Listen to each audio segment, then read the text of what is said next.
Apache Iceberg on GCP. The presentation is titled "What Breaks, What Works, What Matters." So the purpose of this presentation is to pretty much, share our journey that we, as the general team within the software, did for one of our clients when we've used Apache Iceberg on the GCP. What we faced with, what we find out that works really well, what doesn't work really well. So it's rather than some sort of the engineering expertise that we wanted to share with you. And I also want to mention that this presentation first had the premiere on in Warsaw last week during the Big Data Warsaw Summit and AI. So it was already shown within the Warsaw for the conference. So you are pretty much the second audience seeing this presentation. So I'm very happy that I can share it with you.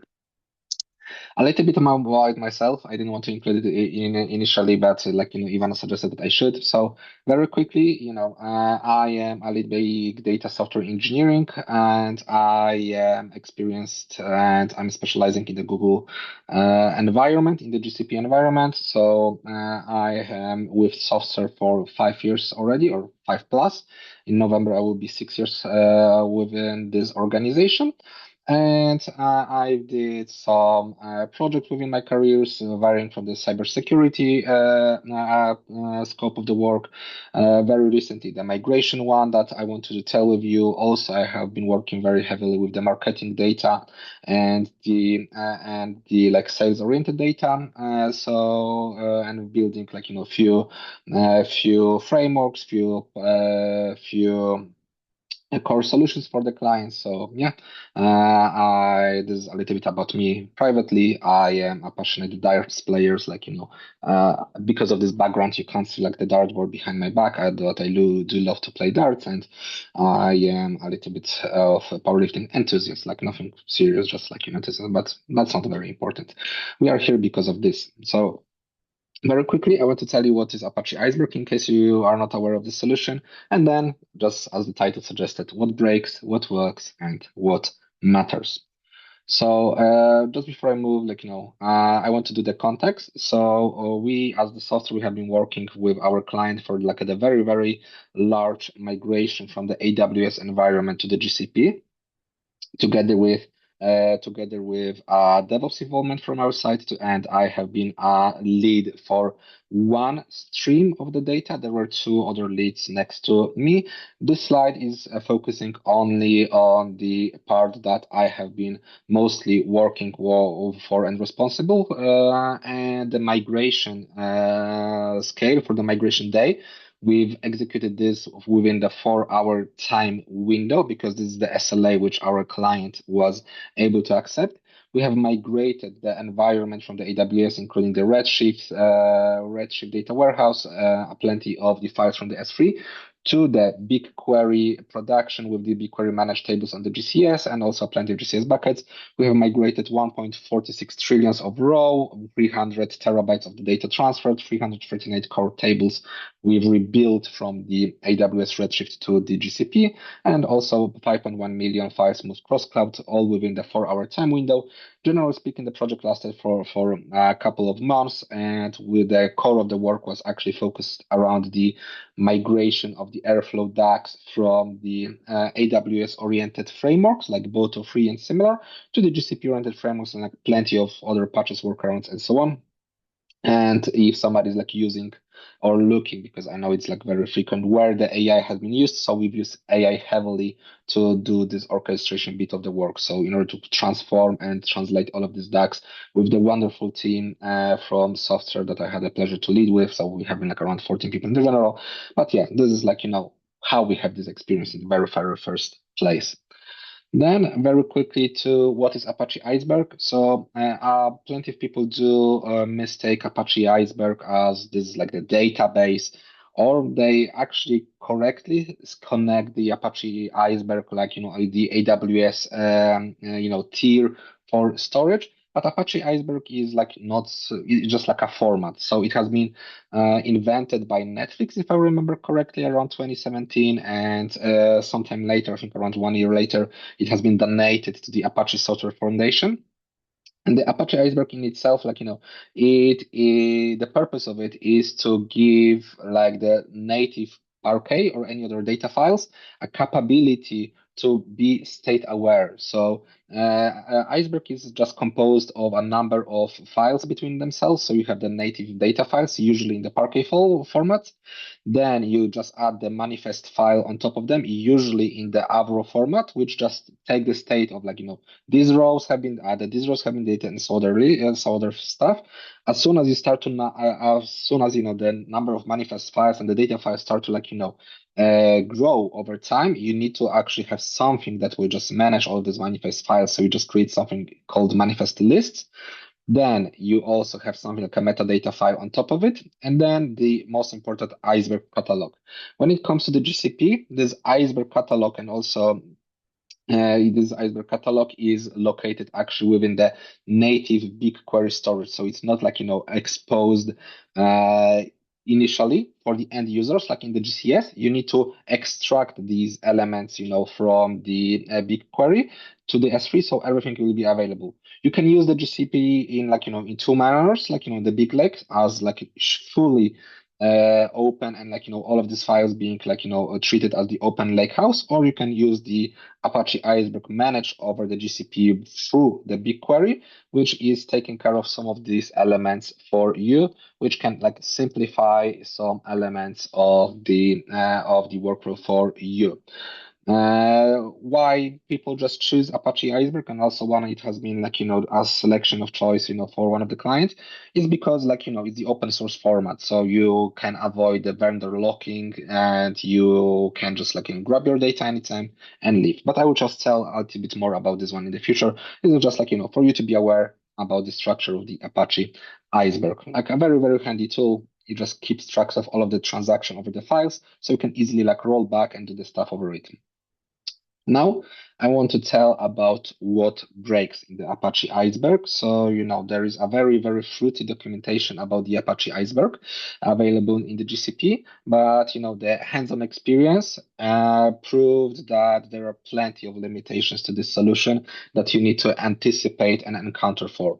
So, at the very first that I want to tell, if I would just open here the page for the Apache Iceberg for the GCP, the page about these things you can't do is extremely long, extremely long, and it can scare you at the very first bit. But you need to learn your way how to handle and work with these limitations and how to deal and make some workarounds out of these limitations.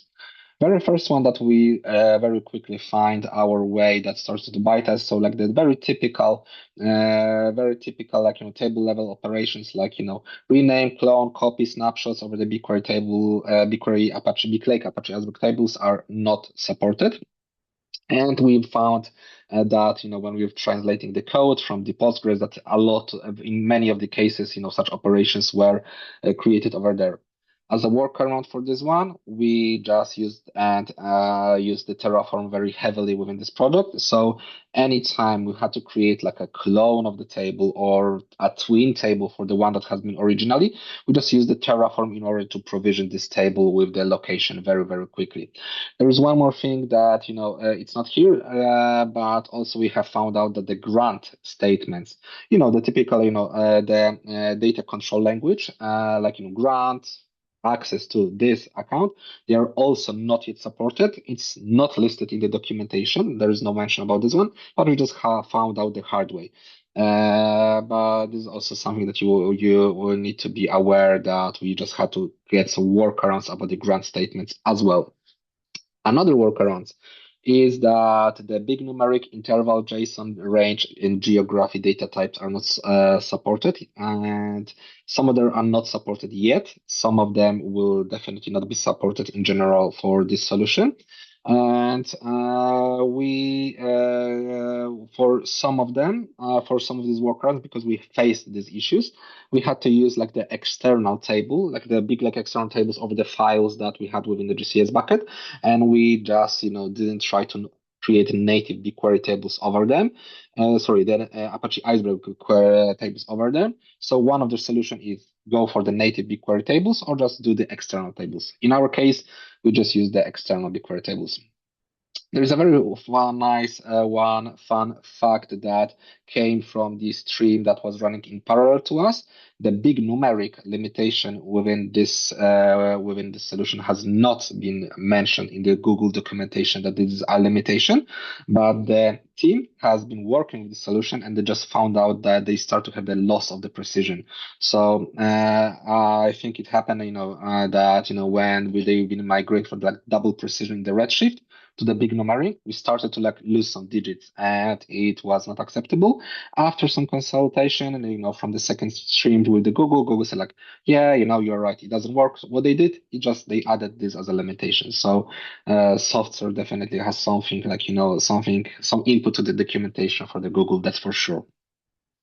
Another thing that you need to anticipate is like some code migration nuances, very similar to the first point, but truncate is not allowed. You can have only one DML statement to be running at the time, and also the default value expression are not supported. So for the truncate, you need to use the delete where true, which is very unfortunate because truncate is the free. It doesn't cost you. You just don't bill any bytes.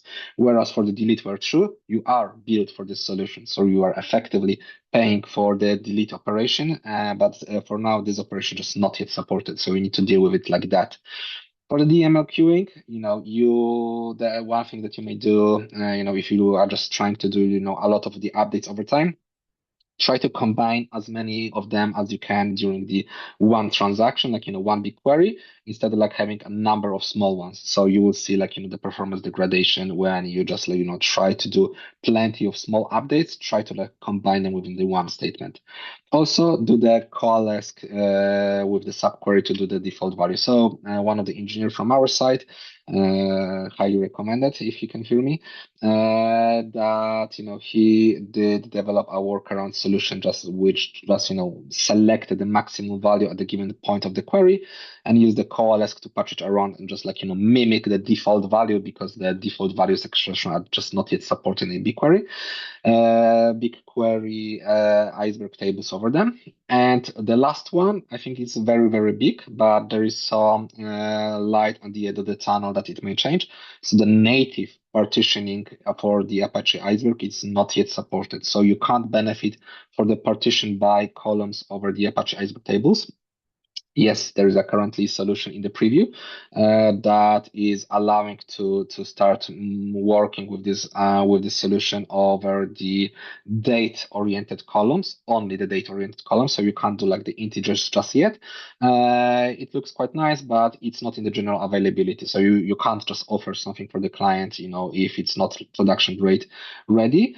And for the other cases, you just need to use the clustering keys to just benefit your work over there. But it is an issue, especially for the very large and historical tables that, you just need to do some workarounds and you can't, work with the partition by, and it will cost you like, more compared to like, and your queries can take longer compared to like the partitioned one, the native ones.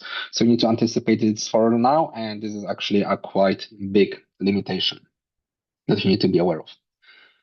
Another thing that I want to mention to you is the time travel trap. So one of the engineer has found out the problem. That is very curious. And when I spoke with her about this problem, I was stunned. But generally speaking, the GCP in the documentation states that the Apache Iceberg does support like all of the time travel entries for the BigQuery table. So when me, you, anyone like us would read something like this, we would expect that we can easily drop this table. And after we drop the table, we can just use the time travel in order to like fetch its state from like 1 hour, 2 days, and so on. However, the time travel doesn't work if you drop the table. So it's like a very big distinction between the native BigQuery table and the Apache Iceberg tables on the GCP. Once you drop the table, there is pretty much no easy way to restore this table. You need to like play around with the Parquet files and so on. It's like, very, very nasty operation that you need to do. It's doable, but you can't expect that after you drop the table, you can easily use the time trial to restore this one. It will not. And also, because like I mentioned in the very first slide, the metadata for the BigQuery managed Apache Iceberg table is stored within the BigQuery itself. If you execute the drop table, the operations and the catalog of the Iceberg is dropped as well. So you have no easy way how to restore this table. So as the workaround, we highly recommend to enable something like auto metadata export from the BigQuery managed catalogs to the GCP for every Apache Iceberg managed table. So it's the operation that allows and flushes all of these Avro, JSON, and other Iceberg related files from the BigQuery to the GCS, but it allows you to quickly recover from any disaster. And this is big because it's not like mentioned anywhere clearly. We just had to find it one a hard way. One engineer from our side actually, had to spend a lot of time patching this around, but this is big. You need to be aware of something like this, and the time travel is not everywhere for you to help you come out of any tricky situation. The last one that I want to mention about what breaks is about the storage catalog traps and the things that when I'm speaking here for a lot of you like experienced engineers, it's like very obvious. But I can tell you, if they're in the favor of of the time pressure and just massive code cutting optimization techniques and so on, things like this can happen, and you need just to be aware about such elements. So I will start from the middle of here is the Glassjaw, the GCS operation. That is the lifecycle policies. Within the project, we had the operation when the client had quite aggressive the lifecycle policy, which is understandable. They just don't want to spend a lot of the data for the storage, and we are speaking about the few petabyte scale of the data stored within the GCS bucket. Some of our lifecycle policies, and especially the one that was selected as the auto class, so the GCP proposes you the best one for you, can be very tricky. So you need to be very conscious what sort of lifecycle policy you apply on top of the bucket that is hosting your Apache Iceberg data, because even a single Parquet file removal, and so let's say you have 10,000 of Parquet files, with the Apache Iceberg, a single removal of the newest file for the given, for the given metadata will result with this table being not able to be queried at all. So you will just crash the entire table. It's not like you will have less data. Your table is just not usable anymore. So you need to be very careful what sort of lifecycle policy you apply over on top of the bucket. Also, you need to be very wary that, for example, you have some table which is not queried very frequently, but then it will just, because of the auto class, move to the more expensive tier of the usage. So you can have some very tricky costs for querying such tables that you need to be anticipate. So just be very mindful about any lifecycle policies over the buckets that are hosting the Apache Iceberg files over there. Another problem that you need to be aware of is that we had to be tricky, maybe not tricky, clever at a given time. So we had a case where there was a single Apache Iceberg BigQuery table, and we wanted to expose this table to the two separated projects as the one table. So on paper it looks and sounds amazing, right? So you have a files for your table stored in the GCS bucket. It's like a physical table, and it's not a view or anything. And we had need to have the same table exposed in the two separate teams. So it sounds really clever. So you in one project, you just make a BigQuery Apache Iceberg table and point to the GCS location of A, and then you have another project and you point to the exactly same GCS location but as another table.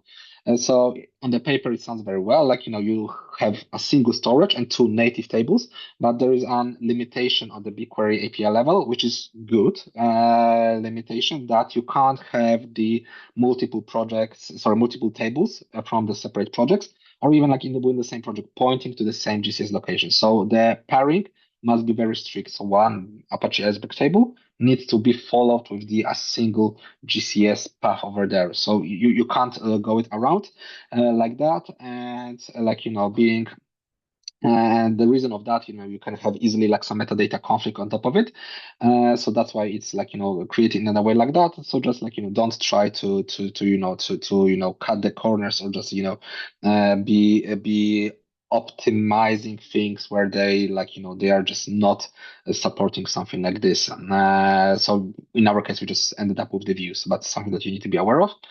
Also, the metastore mirrored. So, like one of the things that you need to be aware of is like when you're using Apache Iceberg on the BigQuery tables, the newest state of the particular table is hosted within the internal storage of the BigQuery. So, if you will spin up any like a language like Trino, Spark, wherever, and you will just attach it to the top of the GCS bucket, you may have a difference of the data between like what you have in the GCS bucket and what you have in the BigQuery, and these states can differ.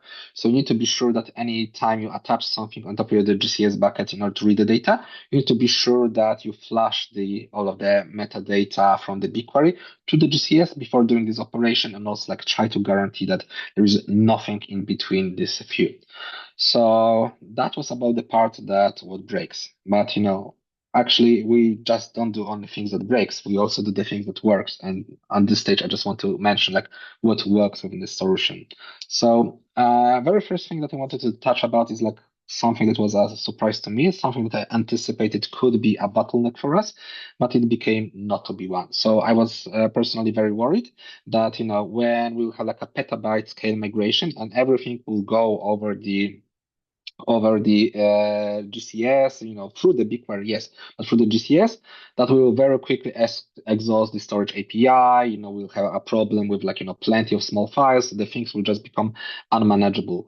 But frankly speaking, the storage was never an issue for us. So the GCS is paired very well with the BigQuery with the solution.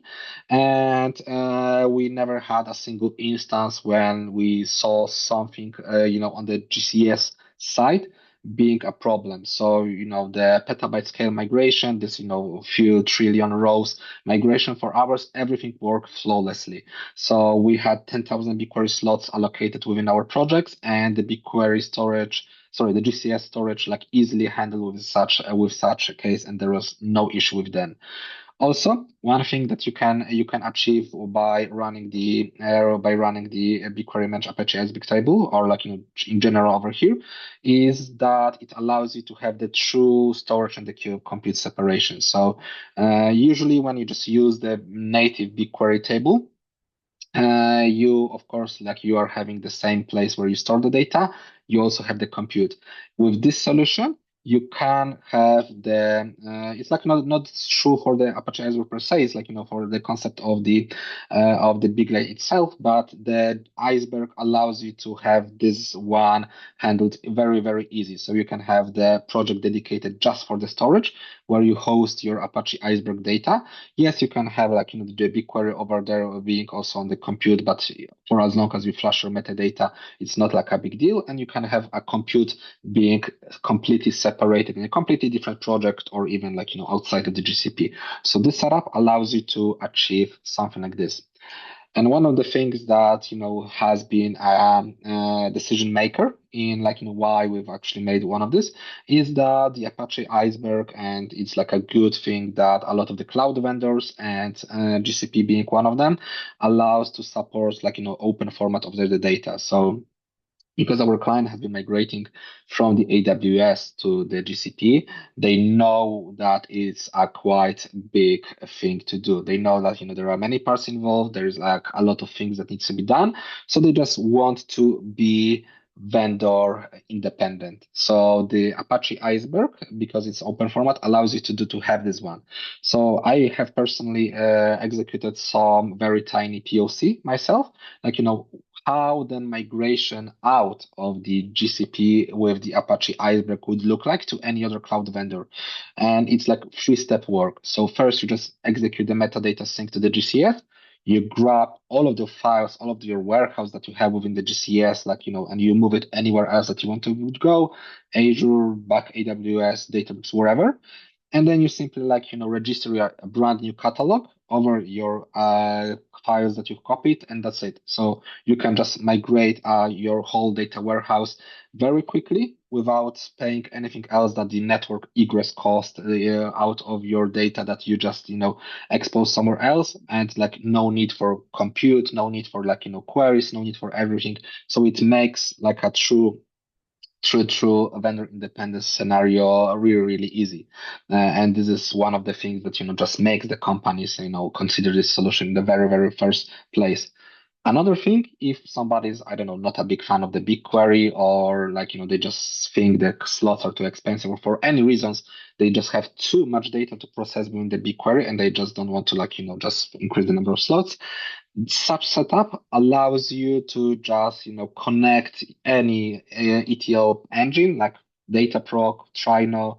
You can do whatever you want. You can just use the like bare metal machines to just connect to your storage of the GCS, then do any operation of this data, like, analytical one and anything that you need to do, and just like, save it, move it anywhere else. So you also can gain the independence from the BigQuery. If at any time you just see that your stuff is too expensive, too slow, you can easily just use some alternative methods of compute. So you are not like bound with one solution, which is very big.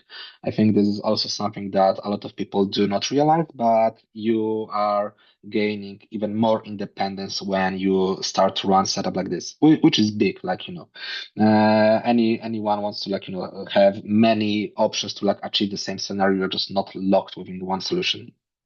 As a very slide, I want to mention like what matters, which is nothing more than the summary of everything that I have just mentioned right now and in the last 25 minutes. From my point of view, the implementation about the Apache Iceberg on the GCP is still maturing. I think it's not fully there yet. I think the amount of the hidden traps, problems, workarounds, patches that we had to develop in this solution is very big, and it is recommended for the companies for who like, just can justify the benefits to overlap all of the problems. But surely from the engineering perspective, we had a lot of things that we just didn't anticipate. They were not mentioned in the official GCP documentation, and we just had to figure it out ourselves. We've gained a lot of experience because of that. That's true. That is definitely worth to mention. But we see that, in terms of the maturity, it's still not very mature solution. However, I have to give the credit that the core value of this solution is real, that you can easily avoid the vendor locking. The fact that you can just move out your warehouse, in a couple of steps is like really, really big. And the ultimate feedback that we received at the very, very end of this project from our client was very positive. So the business is ultimately satisfied with everything that was achieved with their new infrastructure, how their Redshift has been like, transformed to run on the GCP. They were very positive about like, the general velocity about this solution. So there are no regrets from the client side for going into this ride. And I think we can expect in general in the future more cases like that when one of the companies decides to like switch the vendor and they want to just move to the Apache Iceberg because it's like independent open source solution, which is always good.